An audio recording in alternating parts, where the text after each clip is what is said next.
I have moved forward and I timed out the panels that I have here and to expedite the this video so it doesn't get too long.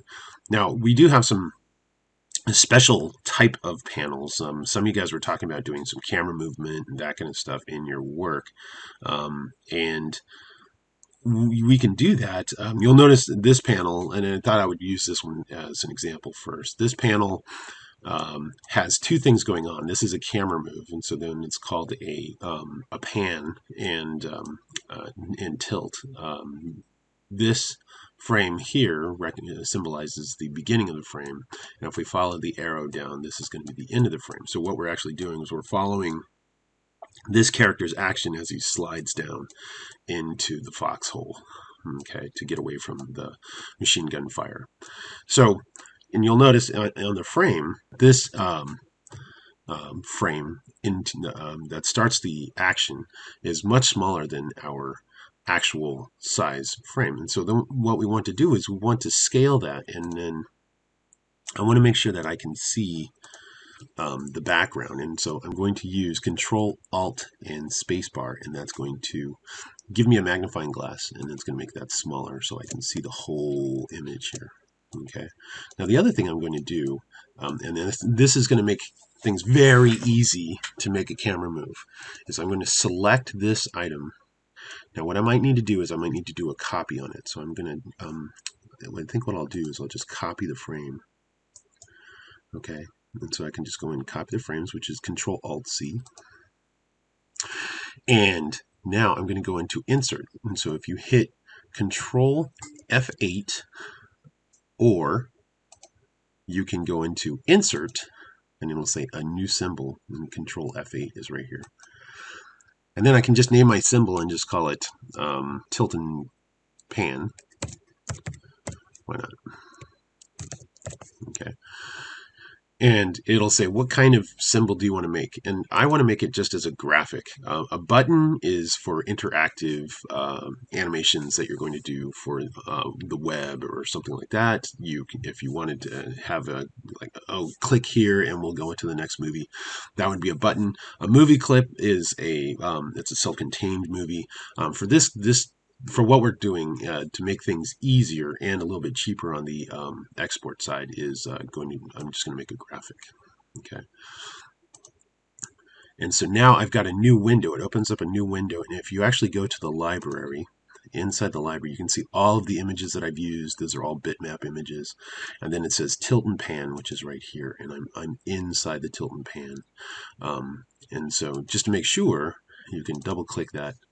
And you can relabel it if you want, but you can double click it or click from inside the window, and there we are. Now, what I'm going to do is I'm just going to right click, paste frames, and so then paste frames is right here, and it's Control Alt V, and I can just paste that frame in there. And what I'm doing is I'm going to make a special type of keyframe, and that's called a symbol. Okay, and so I pasted this guy in there, and now I can do some work on it and not have to worry about anything happening to it. Like if I won't damage the actual image, but I can do some things with that particular JPEG or bitmap file. So now there's a little arrow to get back to my original screen. So I'm going to go back. I'm on scene 1, which is where I started. And just for the time being, I'm going to delete this image. And I'm going to go back and get my tilt and pan. I'm going to bring him in, and I'm going to drop him right there. And it'll be in exactly the same spot where we started with that keyframe. And now what I'm going to do is I'm going to try and line that up. So I'm going to hit Q again. And I'm going to zoom out a little bit more. I'm going to hit Q, and I'm going to hold down the Shift key just so everything stays proportional. And I'm going to scale up my image, holding down the Shift key, making sure it's proportional. I'm going to scale up my image so that it fits right in the window. Now you can use symbols for lots of things, and you'll be able to see what you can use symbols for. And I believe someone from one of the classes even asks, is like, well, how do you use symbols? Well, how do you make a symbol?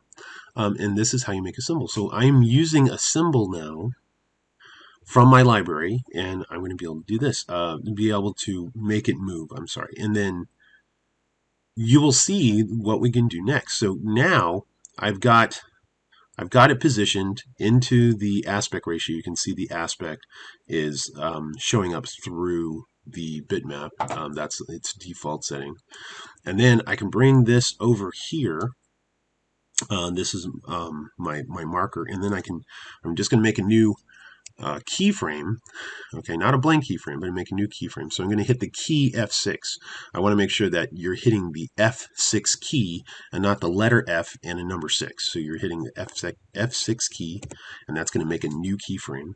And that keyframe looks exactly like this keyframe right here. Okay, and so then what I'm going to do with this guy is I'm going to, I've hit Q, so it already knows that I want to scale it. So now I'm going to bring this up, and I'm going to rotate my image here, making sure that I'm working on this keyframe where I want to see the action happen. I'm going to raise this up and grab it. Raise this up a little tiny bit here like this.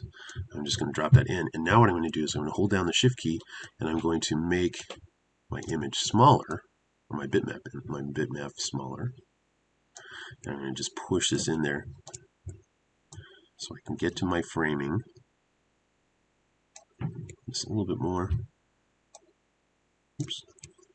And if you mess up, you can just hit Control Z. Every artist's friend. Alright, so now I'm just going to hold down the shift key and make sure I get this proportional again. And almost right there like this. Now I'm just going to drop that down, make sure that fits. Okay, so now I have two images. If I go back, it's the same image, but I have two frames, I'm sorry, of my intended action. And now all I'll have to do is go back to the original keyframe, and I'm going to select it, and then I can right click, and you'll see up at the top it says create classic tween. Now you can use a create motion tween, that's for something different. There's a shape tween if you have shapes selected, and you can blend them into each other, but we're going to do a classic tween. Okay, and then by doing a classic tween, you see it's going to turn this frame area, or where your frames are, purple. And then if I move my slider along, it's just going to take those two things and it's going to turn it into a camera move. So then if I turn on my camera, we can see that the image is going to start here, and it's going to work its way down, and it's going to slide down and through. So that's how we can do a camera move. And another thing we can do is we can make a transition. Here I'm going to make this a little bit more impactful, this explosion. I want that to have a little bit more impact to it. I'm going to add a layer, and by adding the layer I just come down and there's a little box with a plus sign, and that's add a new layer. Okay, so I can add a new layer here, and what I'm going to do is I'm just going to grab these frames. They're almost to the end. I'm going to grab all of them, and so just by grabbing them I'm selecting them, and I'm going to bring them up to the next layer. And what that's done is now I can just insert a blank keyframe on my layer 1 to tell the image or this bitmap that's being shown to stop appearing. And then I can just have an image right here. Now what I want to do is I want to have this bright flash happen right here. And then I'm going to, on this frame, I'm just going to go in, I'm going to click on that frame, so then it'll select on my timeline. And then what I'm going to do, I'm just going to copy it like I did before. So I can just go Command copy or Control copy, and I can just go back in and insert a new symbol. Okay, and I'm just going to call this explosion. Okay, and I'm going to make sure that it's a graphic, because we weren't really needed to do anything else, so just make sure it's a graphic. And then I'm going to paste in that frame. So now it's in there. We can see it's called explosion. So let's go back out to my timeline, and we'll just go find that first key, which is right here. And then I'm just going to select this guy because this is just bitmap and we're not going to use that. So what we want to do is we want to replace it with my symbol. So I'm going to take my symbol and I'm going to drop him in over here and just make sure it clicks in. It should snap if you it should snap to your aspect. So now I have a symbol in here, and so what I can do is I'm going to add a keyframe as I did before, and then we're going to and then so I have a keyframe here, and I'm going to add another keyframe right here. So I'm going to hit F6. So same thing's going to happen. It's going to look the same. There's no change to that image, but what I'm going to do is I'm going to make this start to go white. Okay, like it's so bright, it's gonna go white. So I'm going to go back to my properties and I'm going to click on my image inside the stage, and then where it says color effects, I'm going to bring this to tint, and on tint it's set to black right now. It's set to black, and so what I'm going to do is I'm going to set it to white. Okay, so I have my last frame is white, and then from here all I have to do is I can click on this frame here and right click, create classic tween, and then you're going to see as this moves it goes white. Okay, so white and then oof, like that. Now we could make this a transition as well. This could transition so it's so white and it fades in here. I think you get the idea of making a symbol. I think that is enough for you to get started. You should have an idea of doing symbols, like I said. You can use those symbols to create transitions and that sort of thing with your work. This will end this discussion on creating an animatic. An animatic, as we said before, was a simple tool to show timing and set up your keys for your animation. Hopefully, all of this has made some sense, and I'll look forward to see your animatics and can't wait to see your animated projects for the final. Thanks again, and have a good one.